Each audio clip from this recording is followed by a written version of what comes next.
pledge allegiance to the flag of the United States of America and to the republic for which it stands, one nation, under God, indivisible, with liberty and justice for all. Thank you. Before I get started, do we have any public input today? Max? I would like to ask all of you, as you begin the budget process, to think about possibly coming up with a budget that spends less than last year. Thank you. Thank you, Max. Anyone else? Any more public input? No? Also, thanks for doing public at the beginning. I like And we that. do it at the end as well. Great. Thanks. As far as chairman's comments, I just want to say I apologize if you didn't get a chance to go through all the materials. I thought it was in our best interest as a budget committee to have Clay and Steve on. Steve's going to have a little bit of surgery coming up, so that would have pushed you way out until November probably before we get to talk to you, and Clay's getting ready. So I guess what I was thinking was, if you're really feeling you're not prepared enough to vote, at least we're going to hear the presentations from the department heads, committee heads, and we can table until you get a chance to go through materials if you haven't had a chance. So at this time, we'll start with our first appointment, and that is Mr. Steve Lincoln. We'll have to have you bring your own chair up, I guess. In the middle. Welcome. He's here. What say you, sir? Well, I could start with telling you what we did with last year's budget. That would be a good place to Well, I start. should say still this year's budget. So we continued our well water testing program. We continue to be have the largest percentage of participation of households in the state in testing our well water, and we need to, because it's about a 25% chance that somebody has something in their well water that's going to affect their health later on, or their children. We've been working hard on the natural resource section of the master plan. We have, we're working on 2 easements right now with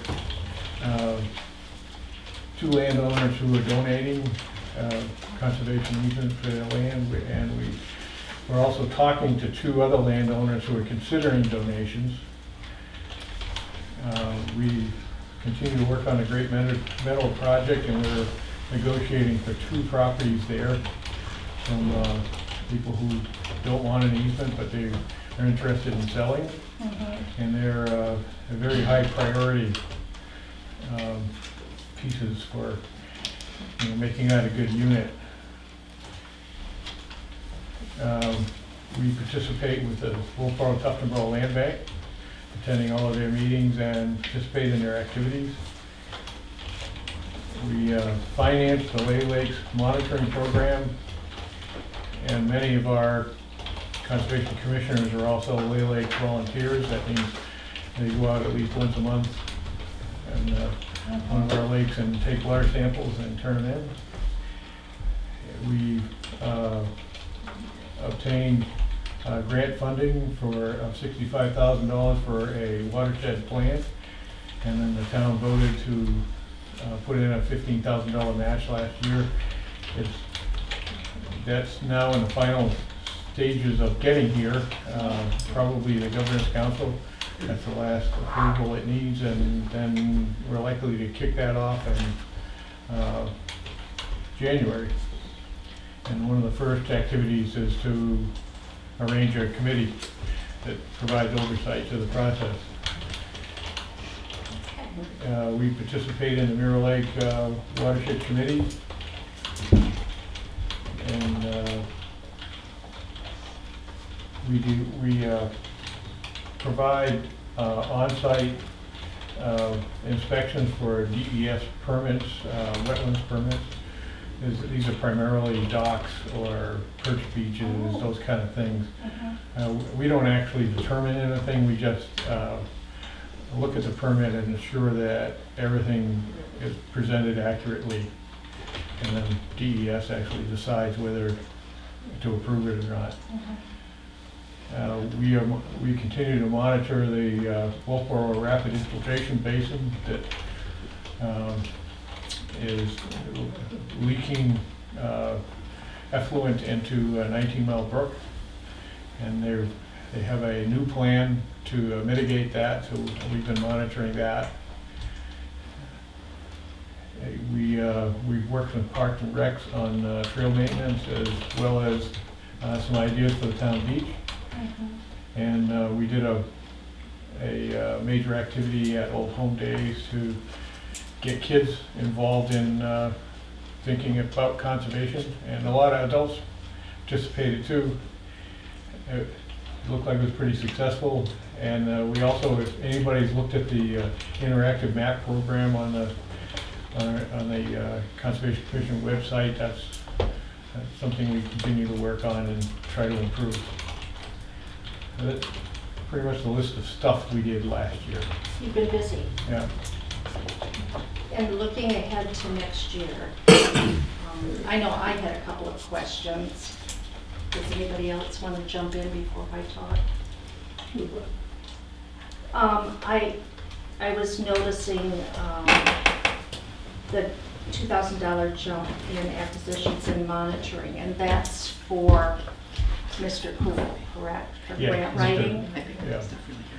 And then, Vanderpool. or Vanderpool. Yeah. And am I correct in that you can you include the amount that he charges for that Yeah. in the grant? Yeah. I thought I heard you say that the other day. And, It's 2 grants that would be applied over 2 properties. So it's a little more complicated than a 1 grant. okay, We did consider doing this ourselves. We try to do as much as we can ourselves. That's why sometimes we leave some money in some of our funds. But it's very competitive today. There aren't a lot of grants out there, and everybody's learning how to apply for them. And Rick did all of the original analysis of the Great Meadow environmental analysis, so he knows everything there. So we consider this to be a great investment to use him for this. yes. And then the other question I had, and I think I'm clear on what the negative $336.99 is, but I didn't know if anybody else had any questions about why that was negative. That was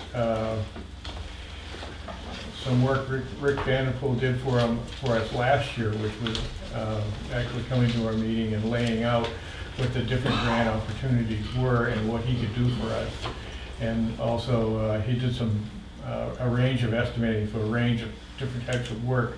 So we wanted to actually be able to say what he will do for us and do as much of it as we can for ourselves. And we apparently paid him twice. Okay. So once that somebody figured that out, and I don't remember now how that went, but we asked him to rip up one of the checks he did, and that's how it got accounted for. Okay, but really it's a positive. It's really a positive rather than a negative, yeah. Okay. Does anybody else want to jump in? Any questions for Steve? Since you've only spent 49% of your budget, and we're 75% of the way through the year, and then you're asking for a 14% increase over last year's budget, so I felt that there might be some room in there for It probably is. pencil sharpening. Yeah, we went through the process. There are things where we estimated last year that we wound up doing with volunteers instead of paying for it. That's part of the way it happens. Other things like mailing expenses, it's hard to predict. It all depends on what kind of activity you have with some of the landowners who are interested in talking to us, or whether we want to go out and look at a neighborhood, or whether we need to inform people that we're considering a particular activity there. So it's kind of a hard one. But yeah, we probably could. And we still have, because of what happened with the planning board, the master plan is kind of behind. So there's still a lot of master plan work that we thought would be done by now, and that's primarily our secretary Leanne. We've probably written 90% of what needs to for the natural resource part. Once it all gets put together, I'm sure we're going to see a couple of places where we want to stick something in, and all the commissioners work together to do all that writing, but Leanne does all the editing, and then between planning board and us, she puts it together. So there's a lot of her time there, plus the easements we're working on. There's going to be a lot of her time there, from actually drawing up the easements that we're negotiating with. She will eventually type those up into an official format, and then she will record those when they're final. And there'll probably be, I have some appointments coming up to do negotiation on the 2 parcels that we're trying to purchase. So I think that's right around the corner, and once we make some progress there, there'll be some more time for Leanne to do. So I expect quite a bit of her time to be charged before the end of the year. And then the other one is Rick Vanderpool, and he spends a lot of time out in the field when the weather's nice in the summer, and then once the days start getting shorter, he starts catching up on most of the things he's doing for us. It's less about field time and more about paperwork. So we expect him to charge or bill us for more time between now and the end of the year. And I think that's the majority of it. Otherwise, it's small pieces here and there. Well, what about the water monitoring? Because that's, Yes, we're through that. And that's almost all of that money goes to UNH, because they do all the lab work, and they wait until the end of the year and bill us once. And sometimes we do a little pestering to make sure it actually comes in before the end of the year. Could you talk to me a little bit more about the environmental study for 19 Mount Brook? Is Wolfboro partnering or anything with that study? Or, I mean, when I first heard about it, I thought, well, is all of this coming from Wolfboro? It's Wolfboro's responsibility, but it all affects us. Yes. So we try to lean on Wolfboro, saying you should do this, you should do that. The latest opportunity,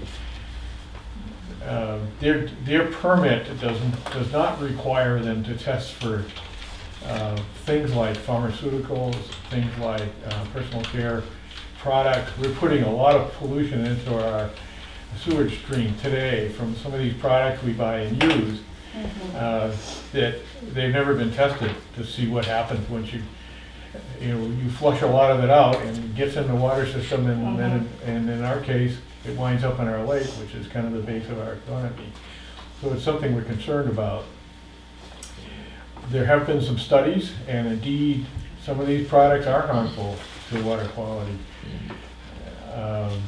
The U.S. Geological Survey is responsible for doing this as far as the country goes. New Hampshire DES talks to them, and 2 studies have been done in New Hampshire. And one of our conservation commission members has a background in this kind of work, and he contacted them and said, hey, could you look at Wolfboro's RIB?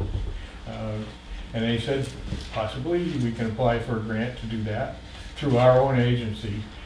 And they have done this, but it requires a match from Wolfboro. I don't know where Dave Ford is with, I think he's gonna apply for it, but who knows whether it'll get through their budget process or not.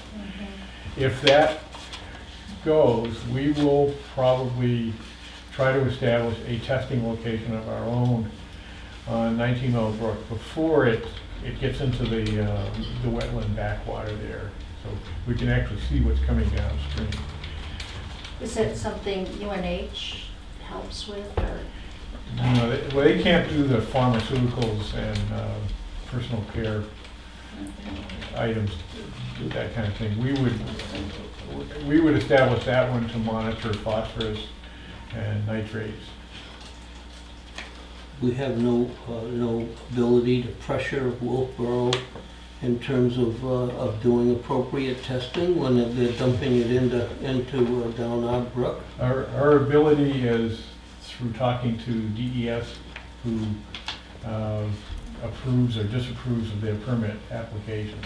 They actually, they do what they do on the Wolfboro side of the town line. If you've been reading the paper, you know that they got some bad engineering advice and it didn't work as planned. And we've been involved in this all the way, and I know Dave has done everything he can to control this. And their testing that they do, which they give us access to, is well within the permit requirements. The only thing that they're not,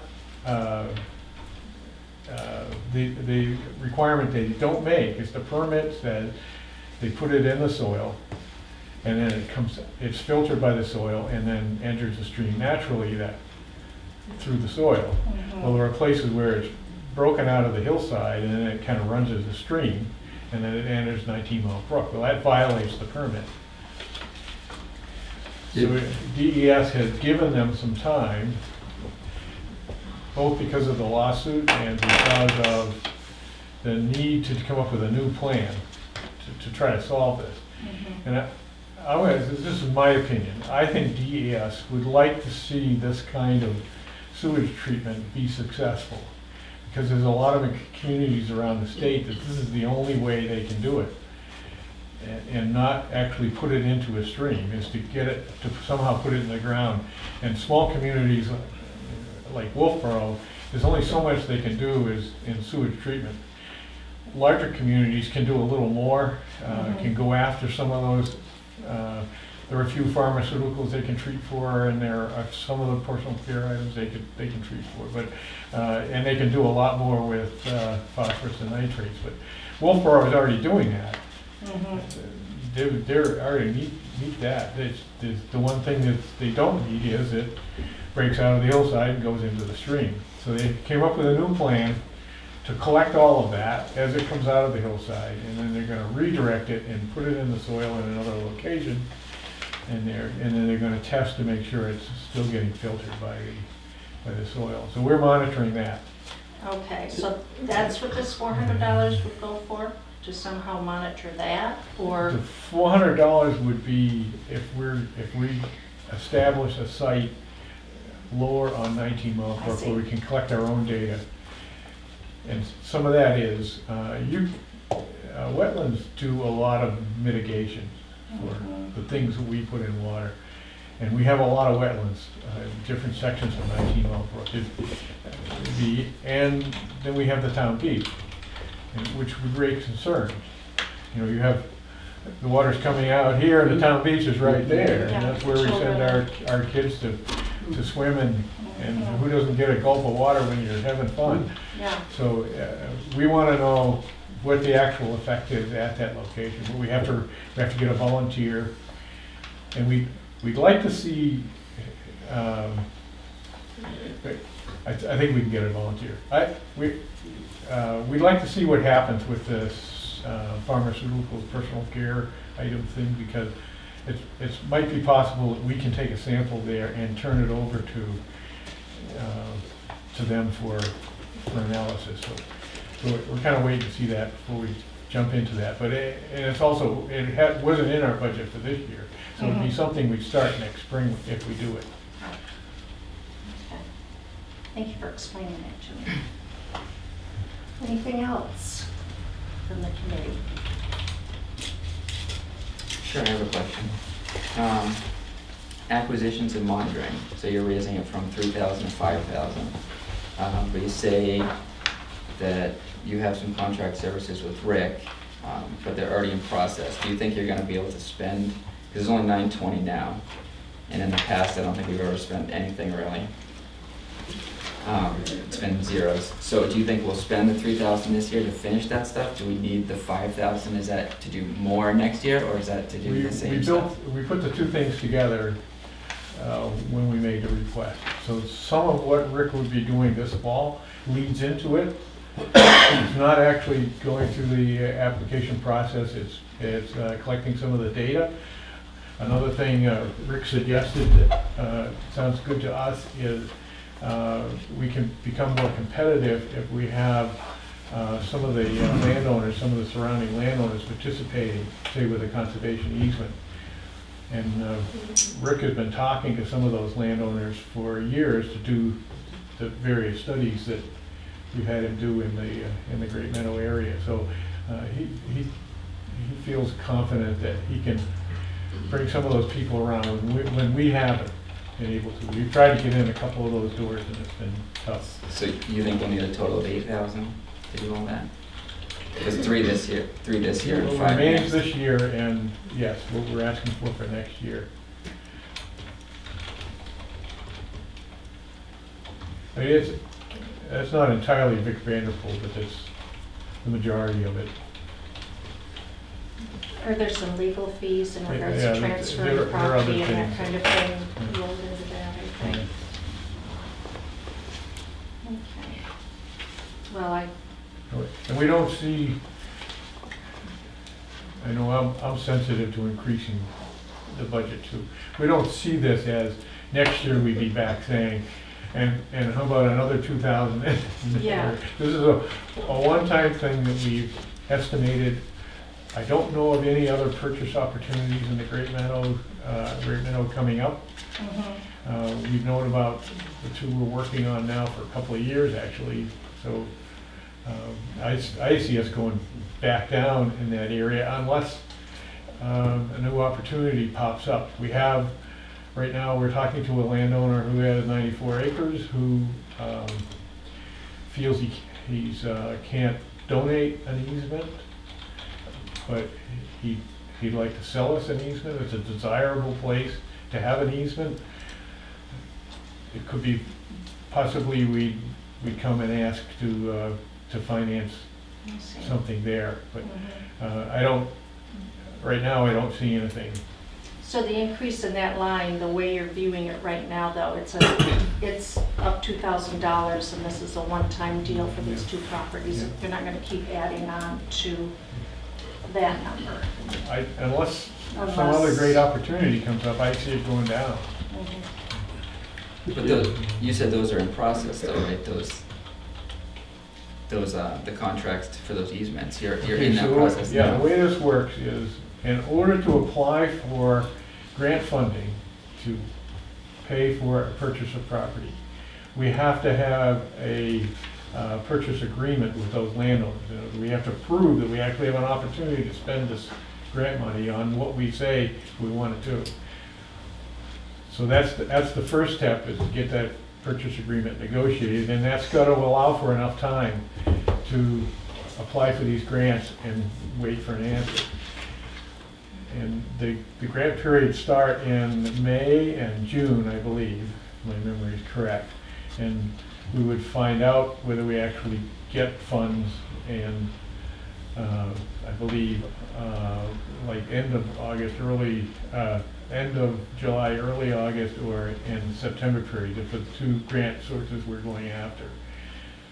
So we have to build that into the purchase agreement so that time is covered. Once we have a purchase agreement, then we can go ahead and apply for the grant. I mean, the purchase agreement, I guess you could say, is ongoing.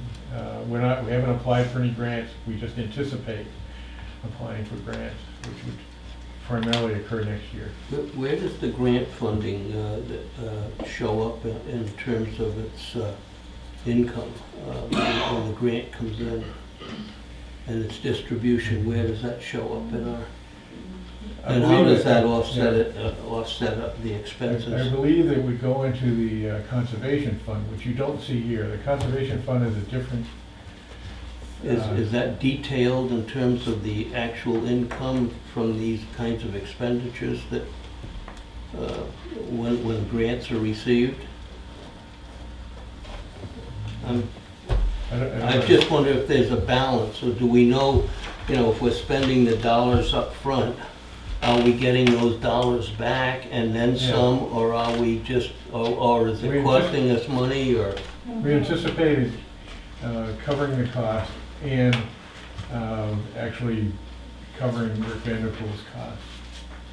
That's what we anticipate. But there's no leverage in terms of the income actually benefiting the expenditures. We don't make any money on this at all. Technically, you wouldn't make any money on it. But there would probably be more money in the conservation fund left over when the whole thing is done. Because the town actually expended some funds to pay for Rick Vanderpool. We got compensated for Rick Vanderpool. And that money would be in the conservation fund. Mhm. If we had more money in the conservation fund, right now, I wouldn't be asking You you wouldn't be for, asking for this. Rick Vanderpool's time applying for grants is a legitimate charge against the conservation fund. We have kind of a minimum balance in there right now. What's a minimum balance? I think, it's in the $5,000 category. And we're going to spend a little of that, I think, on some of these easements. Anything else, John? Anything else? I can say that I actually went to Diane and I said, gee, these categories really don't fit what we're doing. It's hard to say where the dollars are going, because it's just like for the administrative secretary, I would bill her time according to what she's doing. So administration is only, keeping minutes at the meetings and things like that. That's how I would run it. So I went to Diane to see, I said, let's change some of these names and numbers. No, you The can't state do says that. you can't The do that. state mandates these. Yeah, so sometimes you squeeze the money over here and you've got a broad category over there, and Yeah, and having a grant writer under acquisitions and monitoring to me didn't make sense either, but. that's the way it is. And, sorry, just one last question. Where do you project that the bottom number is gonna be, total expenses for the end of this year? Where do you think we'll be? So we're at $8,900 right now. Where do you think we'll be? our total Yeah, budget request would be. not the budget request, your total actual expenditures for 2017. Where do you think we're gonna end? We're gonna spend another $10,000? Yeah, where do you think, like, what are the projected expenses you've still got coming up? Like, what do you think we're gonna, just ballpark, I mean, you don't have to be down to the penny, but.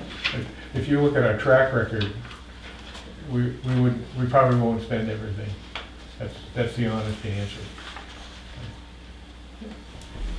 But it's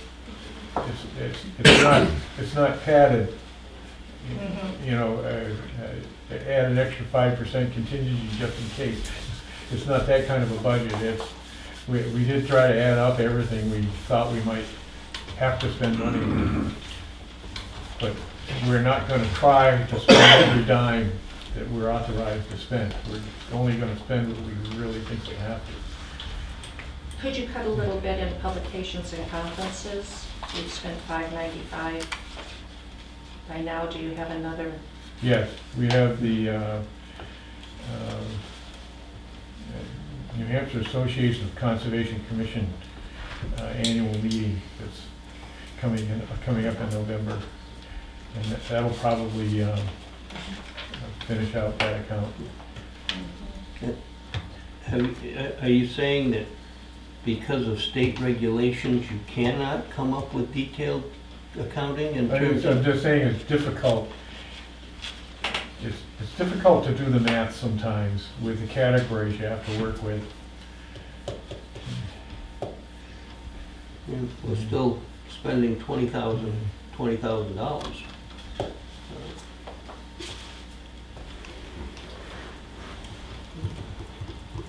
Okay.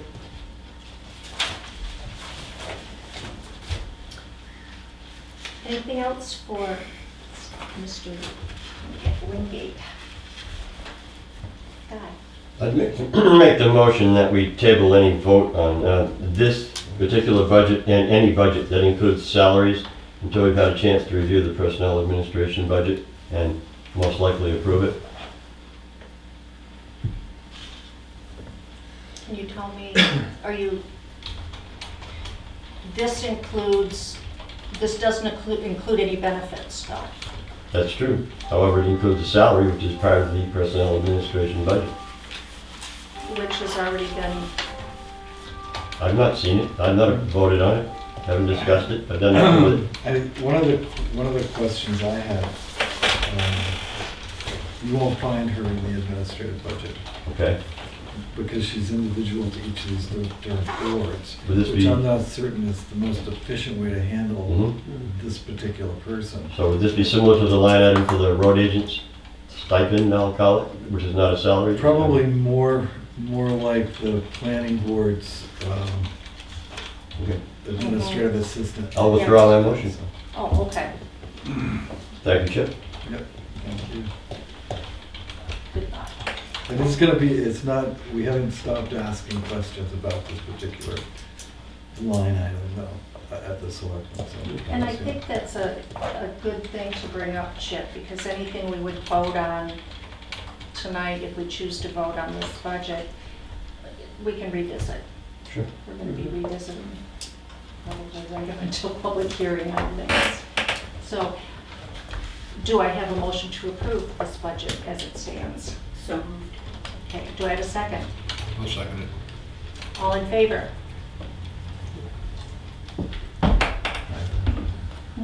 Yes, you vote. And John, no. Okay. So we have a 6-1. Okay, John, are you comfortable sharing your no vote? So you can teach us something? Sure, well, I don't want to teach anything. I just, based on what we've actually spent in the past, the most we've ever spent was 13,000. I would think more would be along the lines of just approving what we spent last year. To bump it up $2,000, I get the 5,000, 3,000, 5,000, but just historically, I mean, you've clearly done a good job not spending what you've asked for, but to bump it up, I just don't see that we need to do that, even with the increase in payroll. Okay, and I thought the increase was mainly for the grant writer. This portion. Thank you. Okay.